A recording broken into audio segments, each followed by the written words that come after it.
ഫുട്ബോളിനും മതമൈത്രിക്കും മരക്കച്ചവടത്തിനും പേര് കേട്ട മലപ്പുറം ജില്ലയിലെ ഒരു ചെറു പട്ടണമായ എടവണ്ണയിലാണ് കേട്ടോ ഇന്ന് നമ്മളുള്ളത്. വേനൽ ആരംഭിച്ചതോടെ ചെറിയ രീതിയിൽ വെള്ളം കുറവുണ്ടെങ്കിലും നിർഗളമായി ഒഴുകുന്ന ചാലിയാറിന്റെ തീരത്തെ മാണിക്യം. വൈറസും തല്ലുമാലയും KL10 സുഡാനി ഫ്രം നൈജീരിയയും ഒക്കെ എഴുതിയ മോഹ്സിൻ പരാരിയുടെ നാട്. ഒരു കാലത്ത് നമ്മുടെ നാവുകളിൽ തത്തിക്കളിച്ച് നെഞ്ചോട് ചേർത്ത് എന്ന ഗാനത്തിന്റെ സംഗീത സംവിധായകൻ ശ്രീജിത്ത് എടവണ്ണയുടെ നാട്. രാഷ്ട്രീയ കേരളത്തിലെ ഗർജിക്കുന്ന ശബ്ദമായ PV അൻവറിന്റെ ജന്മസ്ഥലം. മഞ്ചേരിയുടെയും നിലമ്പൂരിന്റെയും ഇടയിലാണ് എടവണ്ണ. അരീക്കോടിന്റെയും നിലമ്പൂരിന്റെയും ഇടയ്ക്കുമാണ്. അതേപോലെ തന്നെ വണ്ടൂരിന്റെയും നിലമ്പൂരിന്റെയും ഇടയിലുമാണ്. അങ്ങനെ ഇടയ്ക്ക് വന്ന സ്ഥലം പിന്നീട് എടവണ്ണയായി പോലും. ഈ പട്ടണത്തിന്റെ നടുവിലുള്ള അങ്ങാടിന്റെ പേര് രസകരമാണ്, ജമാൽ അങ്ങാടി. ഇവിടെ ആകെ സീതി ഹാജി മയമാണ്.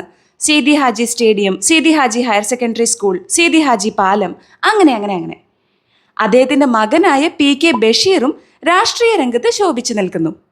അപ്പൊ ശരി, പിന്നെ പാക്കലാം.